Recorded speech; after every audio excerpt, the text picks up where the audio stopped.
So a few days ago, Usha Vance, the second lady, announced that she was going to be going to a dog sledding race in Greenland with her children. This announcement was met with protest from the people of Greenland. A day or two later, J.D. Vance announced that he was going to be joining her. The Trump administration then sent an advance team that literally knocked door to door trying to find somebody that would welcome in Usha Vance, and they all said no. Long story short, J.D. Vance and Usha Vance ended up going to a U.S. military base in Greenland and canceling all of their PR stunts. Here they are getting off the plane in Greenland and waving to reporters, I guess, because nobody's there excited to see them.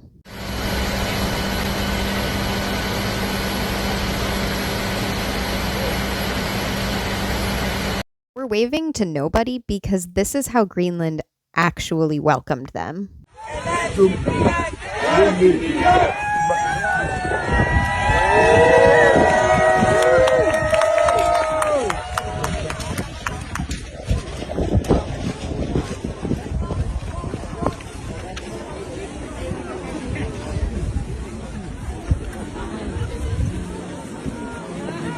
One person's sign at the end there says no means no.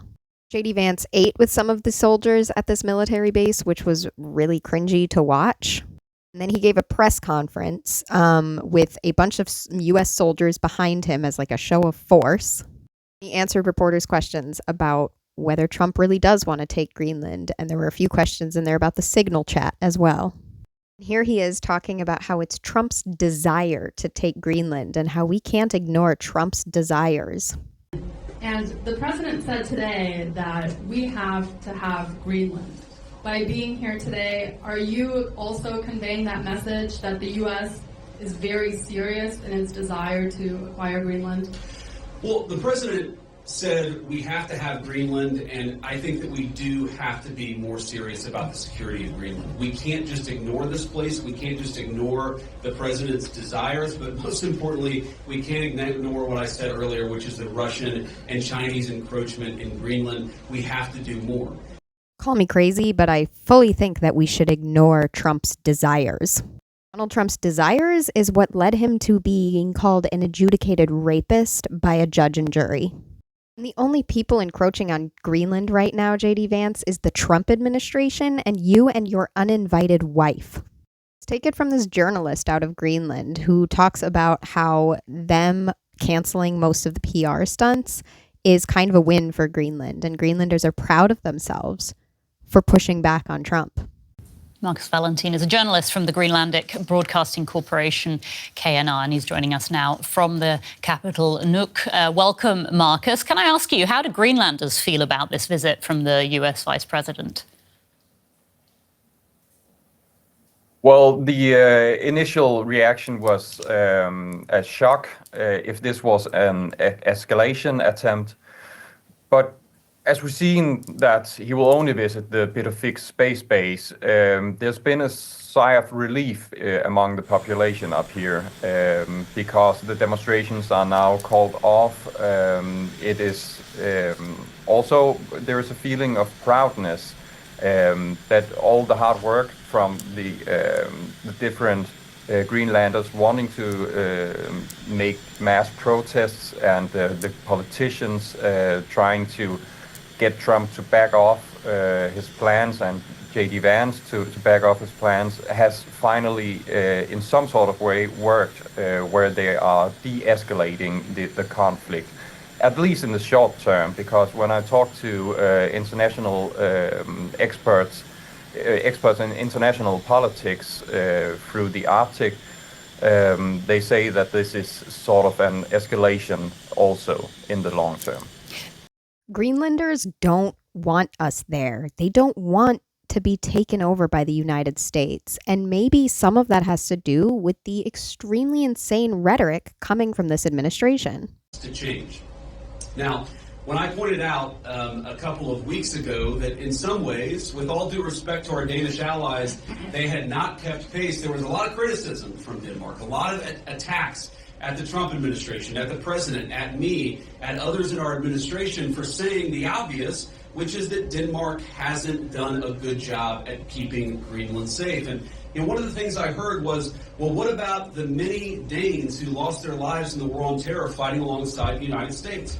Well, look, we obviously honor the sacrifice of our Danish friends in the war on terror 20 years ago, just as, for example, the French honor the sacrifice of Americans in Normandy 80 years ago. But recognizing that there are important security partnerships in the past does not mean that we can't have disagreements with allies in the present about how to preserve our shared security for the future. This is just a crazy way to talk about our allies. It doesn't show strength, it shows weakness. J.D. Vance looks like a petulant child up there whining. He went on to whine about Signalgate and how the media is all of a sudden taking it seriously when they never took seriously any of the things Biden did. He was also asked about what he said in the Signal chat about Trump being inconsistent with his messaging. Before I play that clip, just for context, this is what he said in the Signal chat.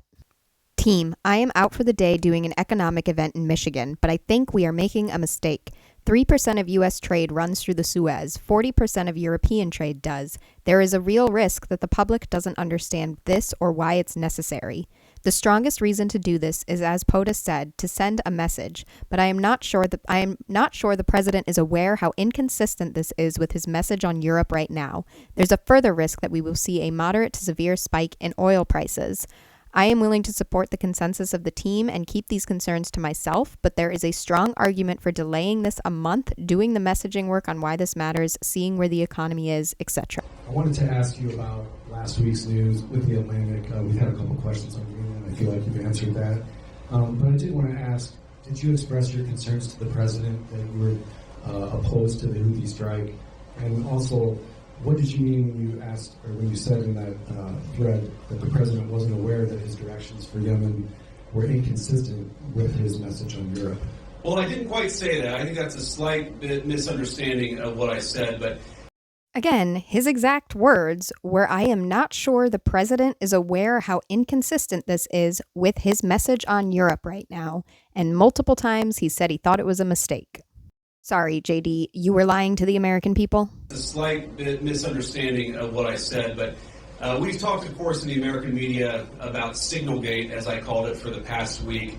And here's what I told the president and the entire national security team is that, yes, it is in the interest of the United States of America to preserve navigation. Yes, it is in the interest of the United States to kill terrorists who are preventing navigation in the Red Sea. But we got to make sure that we do it right. We have to be careful. We have to make sure the timing is right. And of course, what that leak revealed, I think, is a private communication between the president's senior advisors about a private chat between the president's top advisors and an Atlantic journalist.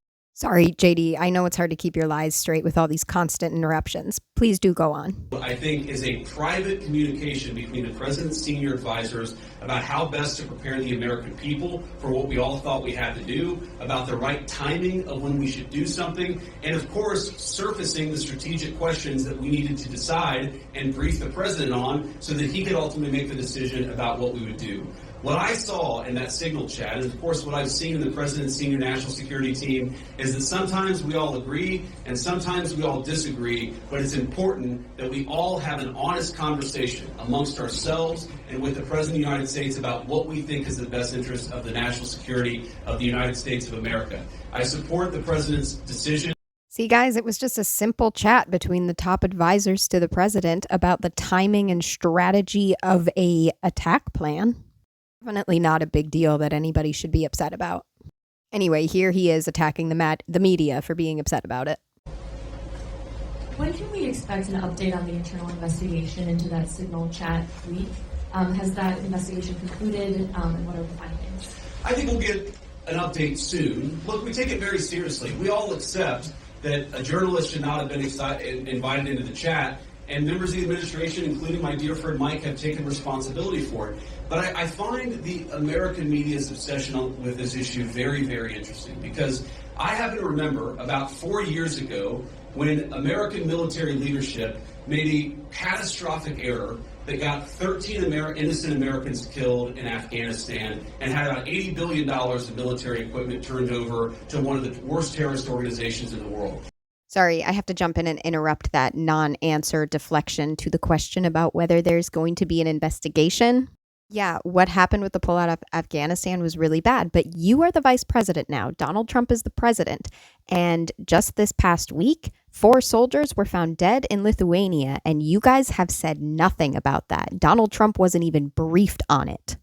And as for giving away billions of dollars in equipment to terrorist groups, when you guys and Elon Musk defunded US aid, that opened the door for terrorists all over the world to take over in these communities that US aid was helping. So miss me with your self-righteous hypocrisy.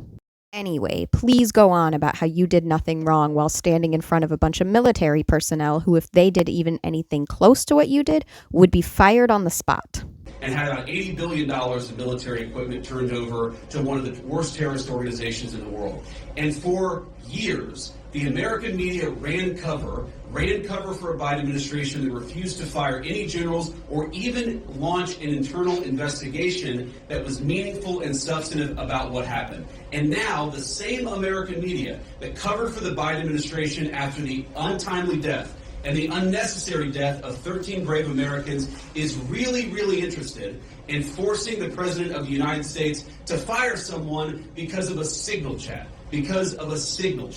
That is not honest behavior from the American media. And if you think you're going to force the President of the United States to fire anybody, you've got another thing coming. President Trump has said it on Monday, on Tuesday, on Wednesday, on Thursday, and I'm the Vice President saying it here on Friday. We are standing behind our entire national security team.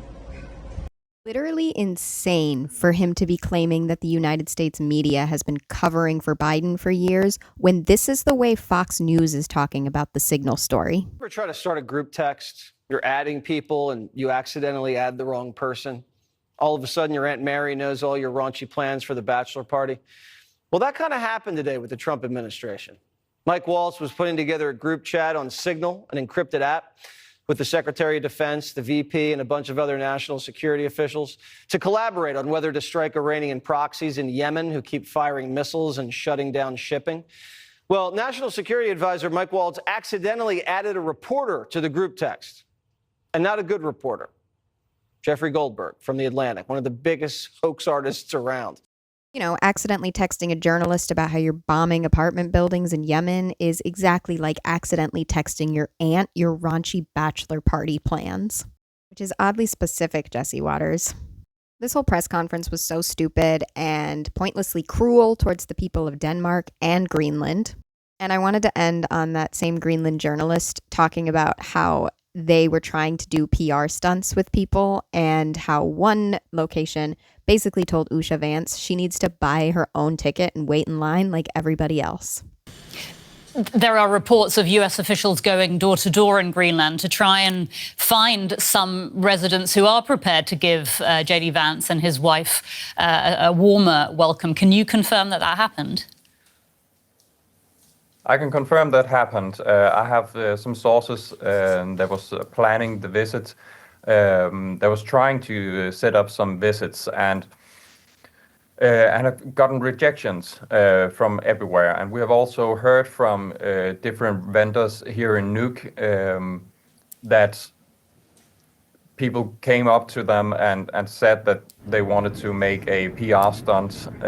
They wanted Usha to come and have this beautiful visit where they said, well, she can enter as a guest and pay a ticket just like everyone else. And as far as I have heard, they weren't interested in that.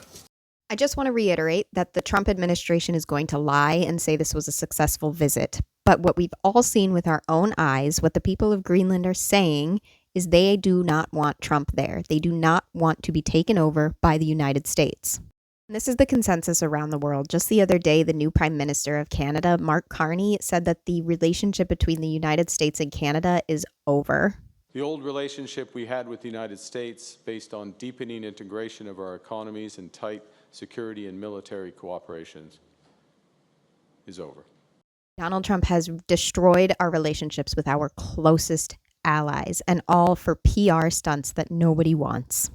Thanks for watching. Like and subscribe for more content like this.